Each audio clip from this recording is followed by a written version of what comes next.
भारत के प्रधानमंत्री का वेतन। भारत के प्रधानमंत्री को वार्षिक वेतन 19,20,000 रुपये और मासिक वेतन 1,60,000 रुपये मिलता है। इस वेतन में 50,000 रुपये का मूल वेतन, साथ ही सैंक्चुअरी, एमपी और क्रमशः 6,000 रुपये और 3,000 रुपये के दैनिक भत्ते शामिल हैं। प्रति माह मूल वेतन से 30% वेतन कटौती पीएफ, पेंशन और बीमा सहित समेकित निधि में स्थानांतरित की जाती है। भारत के प्रधानमंत्री की नियुक्ति। भारत के प्रधानमंत्री को एक बहुचरणीय प्रक्रिया के माध्यम से चुना जाता है। आम चुनावों के बाद लोकसभा में बहुमत वाली पार्टी या गठबंधन के नेता को राष्ट्रपति द्वारा प्रधानमंत्री बनने के लिए आमंत्रित किया जाता है। यदि कोई स्पष्ट बहुमत मौजूद नहीं है, तो सबसे बड़ी पार्टी या गठबंधन नेता को सरकार बनाने और विश्वास मत में अपना बहुमत साबित करने के लिए आमंत्रित किया जाता है। प्रधानमंत्री कैबिनेट सदस्यों की नियुक्ति करता है और नीतियों को संचालित करने और निर्धारित करने में केंद्रीय भूमिका निभाता है। भारत के प्रधानमंत्री की शपथ। नियुक्ति पर भारत के प्रधानमंत्री पद की शपथ लेते हैं, जैसा कि भारत के संविधान की 30वीं अनुसूची में निर्दिष्ट है। ये शपथ भारत के राष्ट्रपति या राष्ट्रपति द्वारा नियुक्त व्यक्ति द्वारा दिलाई जाती है। शपथ में भारत के संविधान को बनाए रखने, देश की संप्रभुता और अखंडता को बनाए रखने और बिना किसी डर या पक्षपात के कर्तव्यनिष्ठा से कर्तव्यों का पालन करने की प्रतिबद्धता शामिल है नहीं है, और यह मौजूदा राजनीतिक परिस्थितियों पर निर्भर करता है। वे राष्ट्रपति की इच्छा पर कार्य करते हैं और लोकसभा के बहुमत के समर्थन से पद पर बने रहते हैं। आमतौर पर उनका कार्यकाल लोकसभा के 5 साल के कार्यकाल के साथ मेल खाता है, लेकिन त्रिशंकु संसद या बहुमत समर्थन की हानि जैसे कारकों के कारण ये छोटा या लंबा हो सकता है।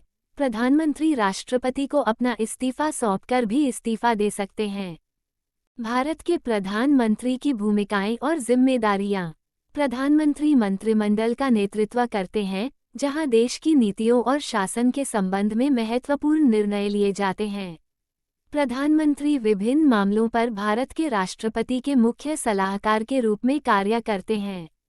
लोकसभा के नेता के रूप में प्रधानमंत्री सदन की कार्यवाही का प्रबंधन करते हैं और इसके सुचारू कामकाज को सुनिश्चित करते हैं। प्रधानमंत्री राष्ट्रीय सुरक्षा परिषद का नेतृत्व करते हैं, जो राष्ट्रीय सुरक्षा से संबंधित मामलों पर सरकार को सलाह देती है। प्रधानमंत्री अंतर्राष्ट्रीय मंचों और बैठकों में भारत का प्रतिनिधित्व करते हैं, सक्रिय रूप से अन्य देशों के साथ संबंध बनाते और बनाए रखते हैं। प्रधानमंत्री देश में वृद्धि और विकास को बढ़ावा देने के उद्देश्य से आर्थिक नीतियों को विकसित करने और लागू करने के लिए जिम्मेदार है। प्राकृतिक आपदाओं, सामाजिक अशांति या आतंकवादी हमलों जैसे संकट के समय में प्रधानमंत्री इन चुनौतियों से निपटने के लिए प्रबंधन और त्वरित निर्णय लेने में महत्वपूर्ण भूमिका निभाते हैं। प्रधानमंत्री के पास मंत्रियों, राजदूतों और विभिन्न सरकारी विभागों के प्रमुखों सहित प्रमुख अधिकारियों को नियुक्त करने का अधिकार है।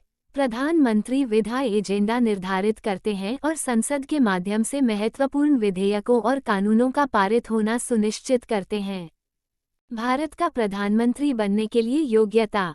भारत का प्रधानमंत्री बनने के लिए कुछ पात्रता मानदंडों को पूरा करना होगा, जैसा कि भारतीय संविधान के अनुच्छेद 84 में उल्लिखित है।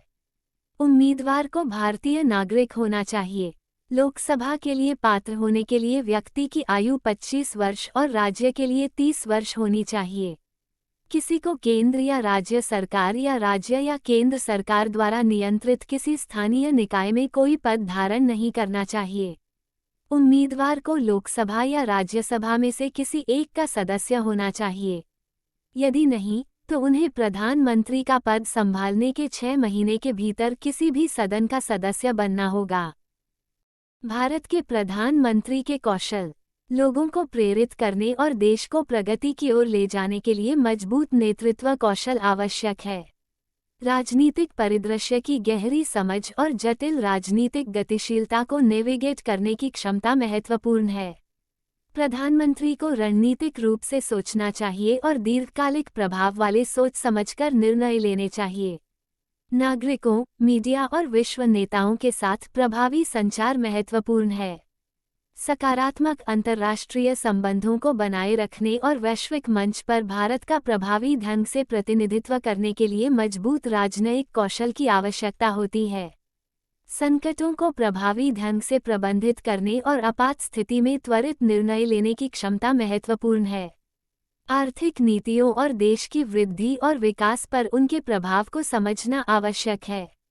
जीवन के सभी क्षेत्रों के लोगों के साथ संबंध बनाना और नागरिकों के बीच एकता की भावना को बढ़ावा देना आवश्यक है। भारतीय संविधान, कानूनों और शासन संरचनाओं की अच्छी समझ महत्वपूर्ण है।